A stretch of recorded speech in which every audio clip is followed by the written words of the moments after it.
Morning. Welcome to the front row seat. I am just going for another morning walk and a walk and ponder. And let's see which way I'll go. I'll go this way.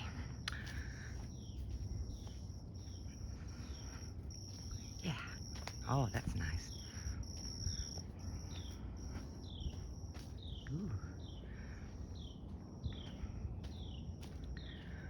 I was walking around here the other day and I ran across like 10 feathers right in a row.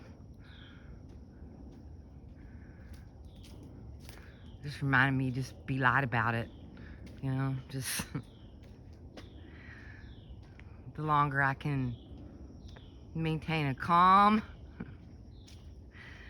attitude and relaxed state of mind, then I can work with the simulation a lot better. I don't think that anything really explains exactly what we're in here. I don't think anything can really come close because it's just so complicated. So I think that, just using, different theories that I've read about and then piecing together, the evidence that I've gathered from just observing my reality and then thinking about, how things are kind of connected together and, working up from there. For me, I think that simulation theory comes the closest to what I have observed myself here. And then, that it has a reflective nature too, that the vibrations that I'm putting out are being reflected and then bouncing off of something, and then it's making things, and then it creates, like it builds a reality around what I'm feeling and thinking. So I've done some experiments with it, and I found that to be the case in my personal experience. So then I was just wondering, well, how's that happening?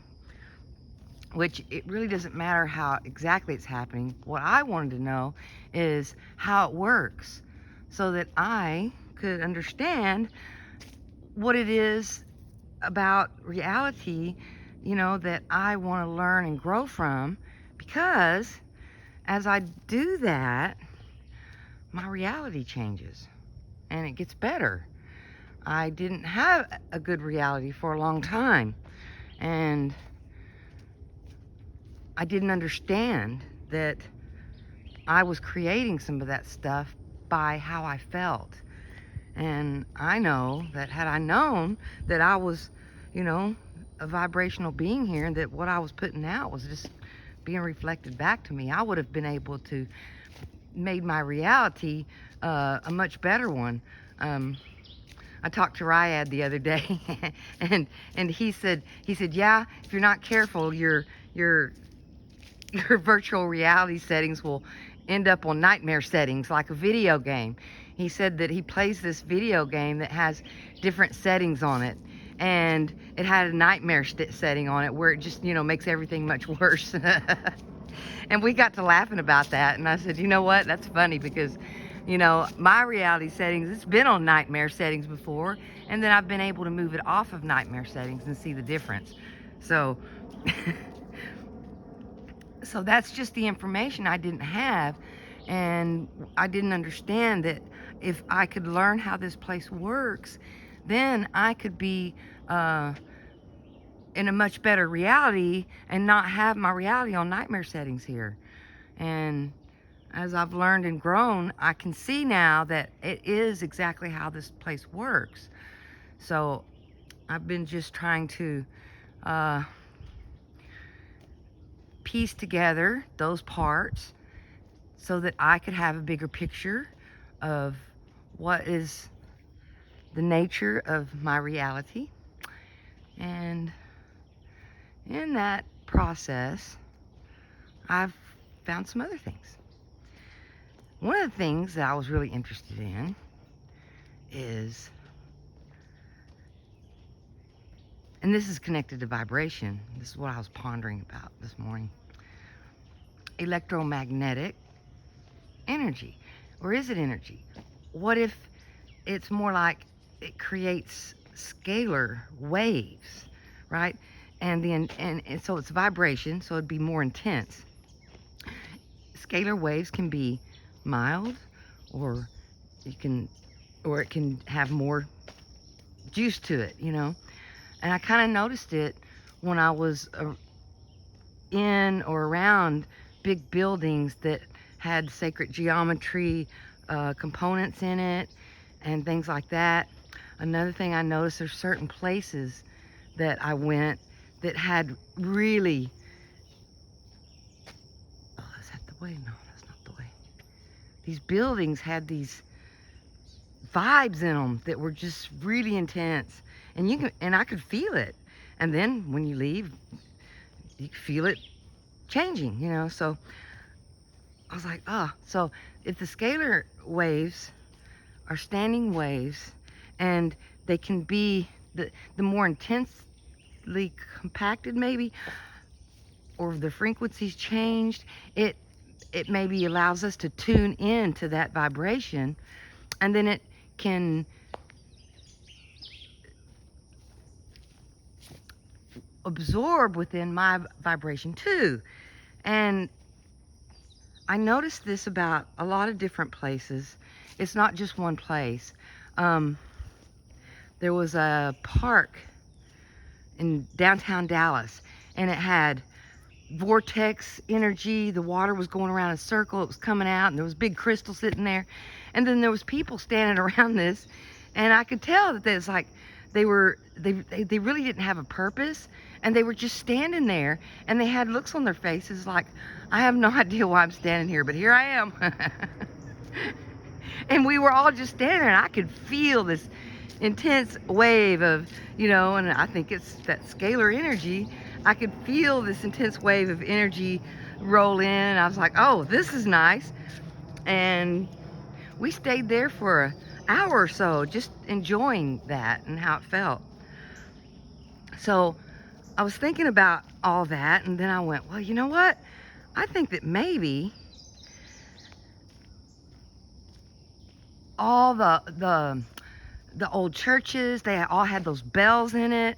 And then there's, you know, other places on the planet where people go that have these really good vibes in them. Sedona, Arizona. Then there's another one, Glastonbury. And, you know, the vibes there are really good. And there's people, am I lost? No. Let's see, where am I? Oh, let's go across this way, see what's over here. Oh, maybe I am lost. Huh. No, I'm not lost. Oh, this way. Let's see. There's a trail going that way. Yeah, okay, I'll go this way. So I was thinking about those experiences that I had with these places that felt different, very different. and then, you know, it's like maybe it's just a different kind of energy that we all can feel, that we can all assess, or a different vibration that when we can tune into that, or if it tunes into us, right? It goes backwards, it tunes into you, and then you can feel your consciousness shifting around. That was another thing I felt in some of the buildings over in Europe, is when I would walk in there, I would feel this shifting sensation, and I could I just could feel some clarity, and the thoughts that started coming in were different than what I was having before. It was just a different experience, and I knew something was going on, but I had no idea. I was curious about it, so that's why I was kind of thinking about that and scalar energy. So anyway, then next thing that happened was I was thinking about, there's that story, you know, of how, you know, Lucifer was cast out of heaven, he fell down, broke his crown because he was bad or whatever. That's the story. And And if you look, when I looked at, well, the word Lucifer, and a lot of people refer to it as the light bearer or thing. Anyway, what I'm pointing to is maybe there's an inner light. And maybe that light can be passed around, like we light up on the inside, and then that energy or vibration that creates energy. Maybe it's more like that.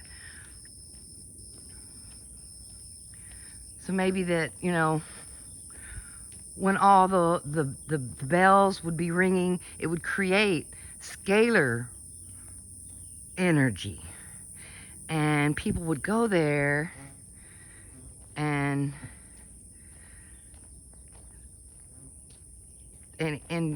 gather the vibes. Martin Liedtke talked about a lot of that on his channel, about how these bells maybe worked with the ether and created energy. I'm pretty sure that's what he was referring to. I don't have really a sciencey mind that much. I just like to think about what I'm experiencing here. So, back to the whole, you know, Lucifer thing. Well, what if the Lucifer light thing, he's just like a scalar energy, and it creates light, and it fell. It changed in this reality. Like there used to be a lot more scalar energy around, but then something in our consciousness or something changed, or the environment, you know, going back and forth from the vapor canopy, who knows. But what if it was just something changed in the consciousness? Then when that happened, then the ways that scalar energy was made didn't work anymore. Like the buildings didn't work as well. The power that was set up a long time ago, the way it was set up through static energy, maybe that didn't work anymore. So it was just like the whole Lucifer thing that fell. Well, what if that was just the energy that sustained things here? And when that happened, it would have been bad. The changes in frequencies, everybody would have had to deal with all that. And we've got people coming down the trail. What we got here? Oh, we're riding bikes today. Good morning, everybody. Hey, good morning. How's it going? Say hello. You're on the front row seat. There we go.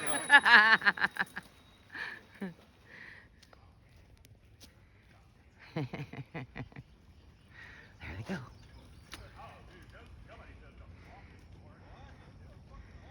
So, where was I? Oh, yeah.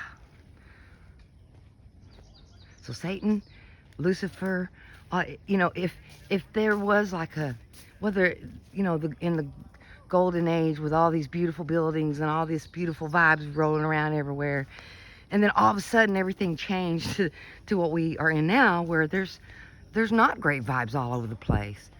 That would have been extreme. So in consciousness is like, darn you, scalar energy, you turned down, and now this is changed and much, it does not feel near as good as it did. One of those things. I don't know. Who knows? I was just thinking about it. I just found it really interesting that when I go to different places, that there's this energy I can feel. I can feel it. Then when I move away from it, it goes away. So it's like that thing, you know, where we go around and it's like, oh wait, this place doesn't feel good.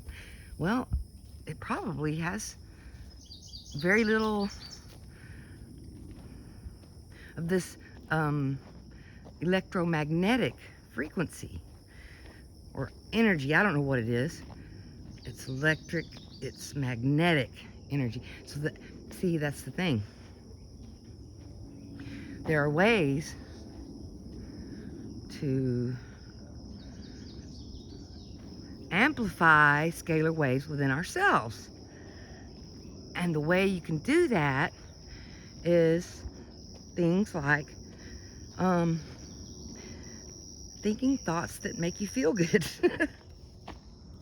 And so the more we tap into a higher vibration of caring and loving, I think that that puts me in tune with the...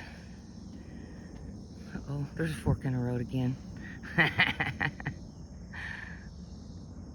So if I'm doing things that's putting myself into a different frequency, well, then that means my reality is going to be from, you know, more in line with the frequency that I'm in. Yeah.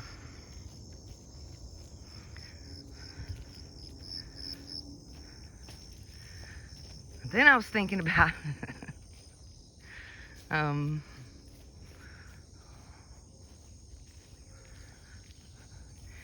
this is something I think that this question has been asked so many times, and I think it's so muddied up that it's nobody's gonna be able to sort it out.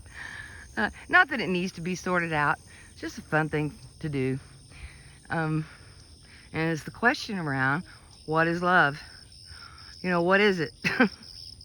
We can't see it, but we sure can feel it. We know when it's there, and we sure know when it's not.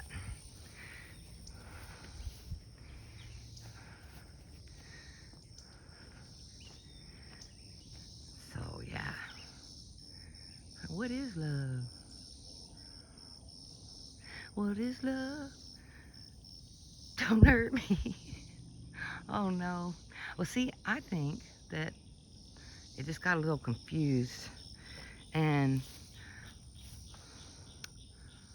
I was listening to a talk that Tom gave, and someone asked him, what is love?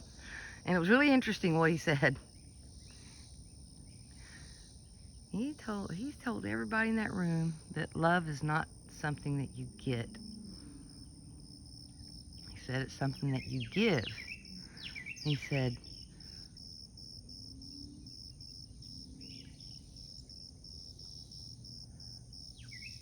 even though we can feel it, when we're around others that are giving love, if you think about it, you can feel people that are able to tune into that frequency of love. And love is, when you're in that frequency, I think that it creates this electromagnetic energy that it's just another source of energy. It's like an inner energy. It's an inner energy. Oh, what's this? Can I go this way? And it's really interesting how it's like, okay, love is something you give, but not that Tom's right about everything, but he has been right about a lot of things as I've gone through my journey, and as a very skeptical person, and then observing my own reality and finding my own evidence, you know. So I was thinking around the electromagnetic energy, and then what is love? So then I kind of merged those two together, and it's like it just kind of made a little more sense in that concept, that love is something that you give, it's not something that you get. But here's where it gets confusing, because this is a reflection, right? So when you care about someone else and you put others' feelings, make them important too in the world, if you really care about someone, you're going to care about how they, how they are, how they doing,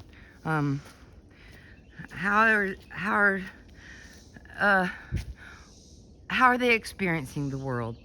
And, you know, make your thoughts when you're interacting with others about others. And I did that as a practice, because I had a huge ego once I got out of college.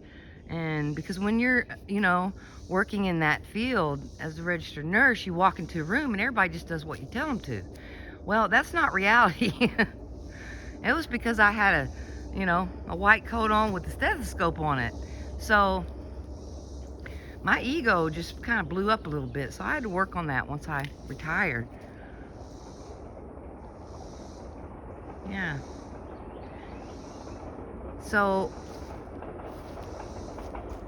when you think about others in that way, and the thoughts are around caring about them and how are they doing, well, that helps, you know, getting the ego calmed down a little bit. And then over time, you can tap into this frequency and emit that frequency. See, then that is reflected in the person that you're interacting with. And then if you are a being of love, what happens is you're gonna reflect from that other person. It's gonna come back at you. So it all ties in with that. Oh, you get what you give, but you got to give it first so it can be reflected back, right? So then as you give, you get, and that would make sense with the reflective nature of this reality, right? So that's why it is better to give than receive. Because you're creating an environment where as you move around it and you're synchronized or synced up with the vibration of love instead of fear, well, what happens is your vibration is going out everywhere you go. And when you are emitting a vibe of love, what happens is that helps other people because it helps them feel better, or, you know, it helps. Because, see, that's the thing. What is love? Well, I think that it's a vibration energy that we all can interact with. But it's, you know, interacting with it in a way that makes sense.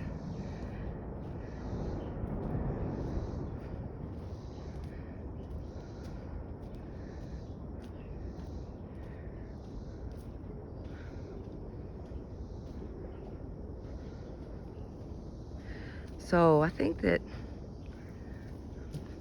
during trying to understand what love is kind of going down the road of what it isn't for a while. And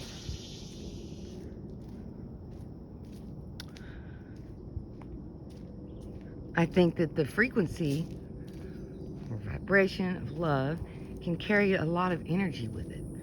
And it's creative energy. And that energy can be used to, you know, create with.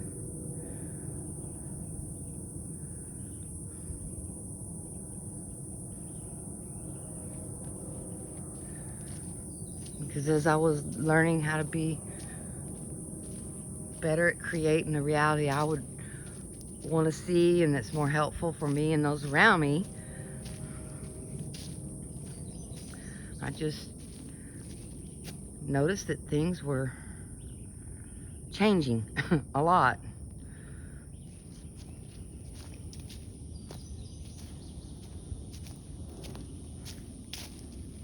Oh, here's the trail here.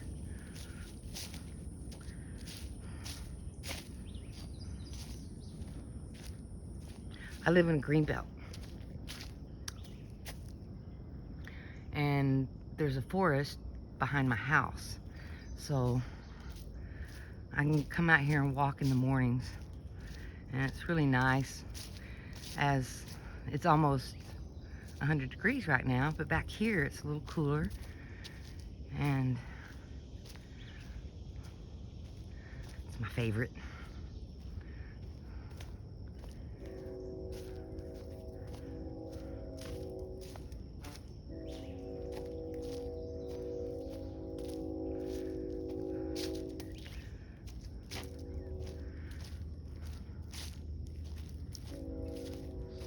Back to the electromagnetic thing. I saw the story about the man that he lived in Homestead, Florida, and he created this whole, I wouldn't call it house. He moved by himself all these giant stones without any heavy equipment. And it was like, oh, well, nobody knew what he was doing. It was just an anomaly. Ooh, we got a drop off here. It was just an anomaly, and he was using ice cream cones or something to move around these big blocks.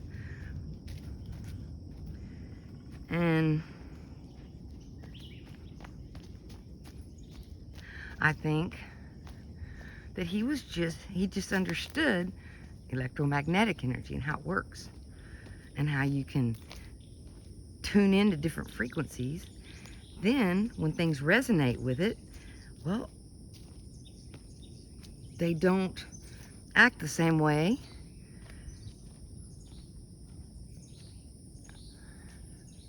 without those frequencies. And then it just acts like regular physical matter, you know, rocks are too heavy to move and all that kind of stuff. So there's some way he moved those rocks around. And maybe that's just it. The scalar energy, you know, it can be turned up a lot. It can be used for different purposes, healing, and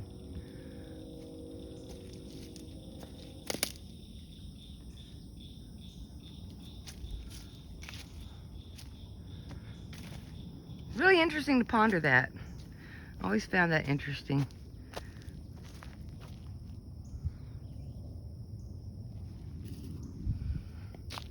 Oops.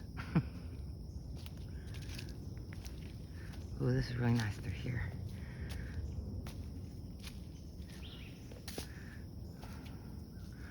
Man, jungle. It's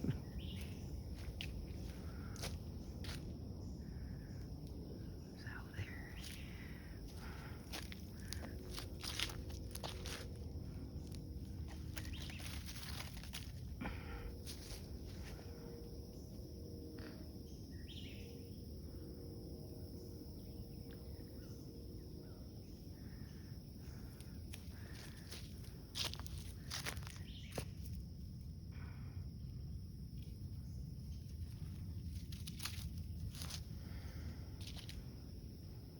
Feathers. More feathers. Ooh.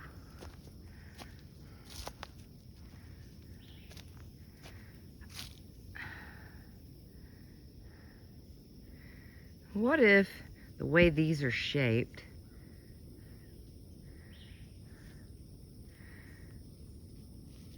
and what if they can tap into this electromagnetic scalar energy thing? And what if birds don't fly, the sky flies them? Okay, that was way out there, wasn't it?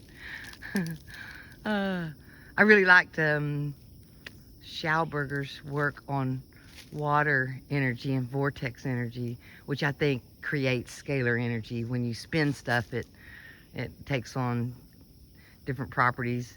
And so he wrote a lot of books about water and how the water going down a stream is making vortexes as it goes around corners and stuff. And he was talking about how fish don't swim. It's like, kind of like the water moves them, like the water is swimming the fish. And the fish just make tiny adjustments, you know, like with a fin, and then it'll move it this way. And you know, I've noticed that fish like to be in places where the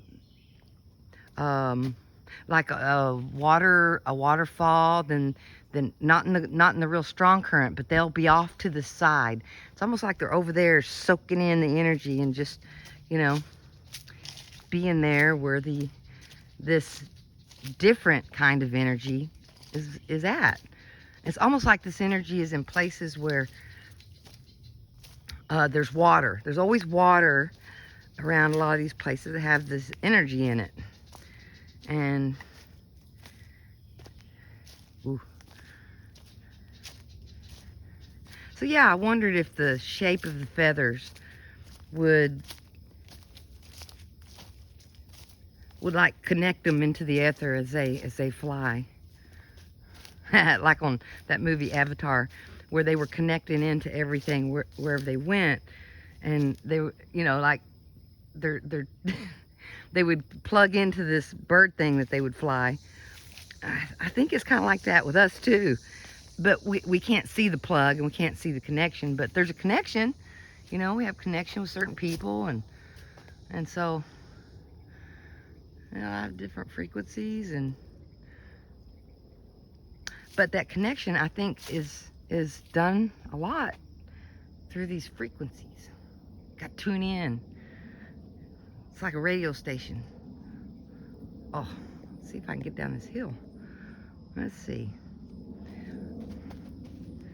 Okay, here we go.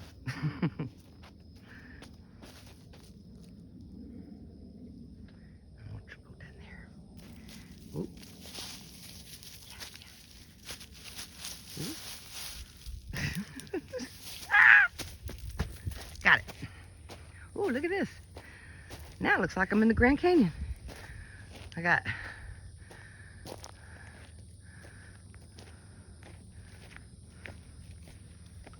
this.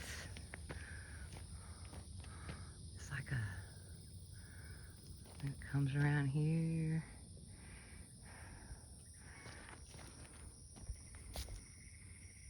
Goes that way.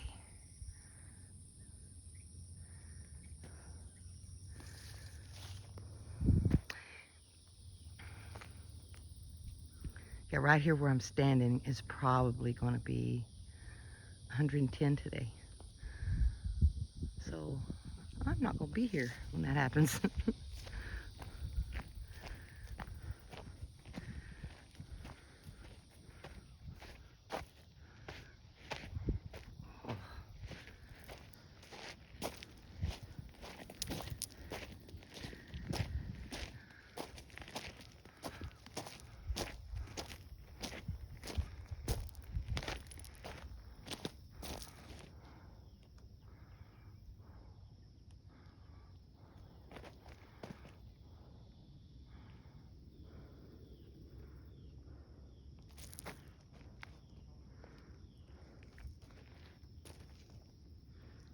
It's very peaceful here. Well, again, you know, talking about this energy that I've been thinking around. This is moving water right here. Comes around here, and this place, it has a really nice vibration. It feels good here. Yeah.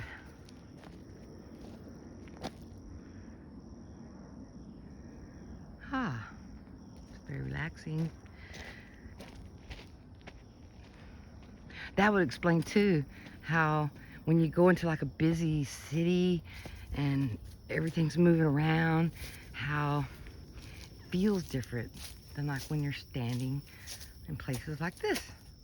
You know, it has a complete different vibe to it. Uh-oh, so this way. Yeah, there's a trail. Oh, spider webs.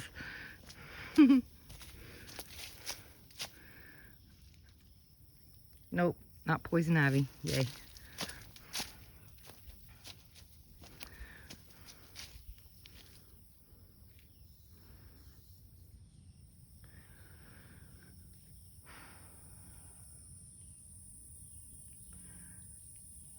It's really relaxing over there. See how it can just change how you feel all of a sudden. And then you go to another frequency in your consciousness, and then it's just, now you're relaxed and just walking. Oop, almost ran into something there. Oh.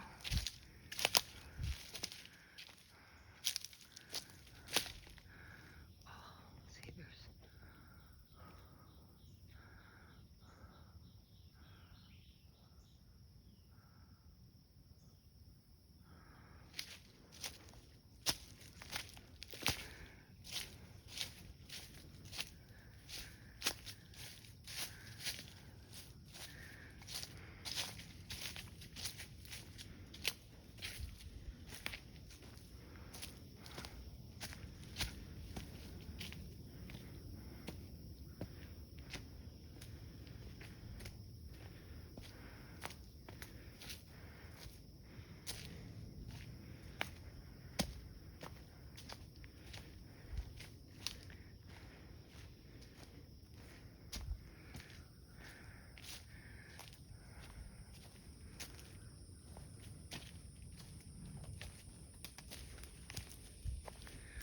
oh, see, I walked back over there where that really good energy's at.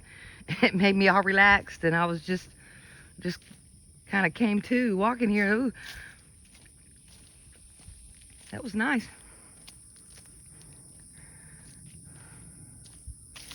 So see, all along this place where this water's running, it's going to change the vibration and bring it into a different resonance with more energy in it.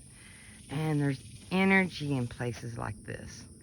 Like, say for instance, you would go to Niagara Falls and you're standing next to that. And a lot of people, they talk about it all the time. They feel really good over there. And so honeymooners go there. It's like, it's great vibes there. And so it feels good, so people go there. Well, that was kind of explained away with, it's negative ions that is created when the water falls over the waterfall. Well, that water's not falling over anything.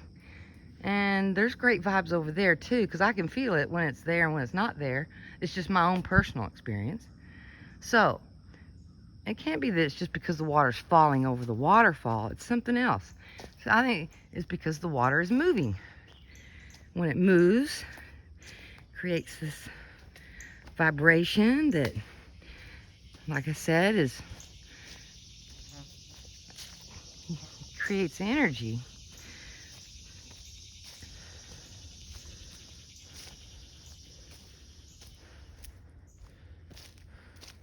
And, going off Niagara Falls, that's a lot of water moving, right? So it would be way more intense there.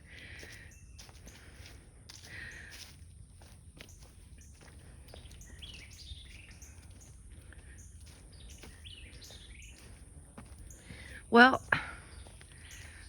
I think I'm done pondering. Y'all have a great day, and hope everybody finds a good vibe place to hang out, and hope the good's coming your way, and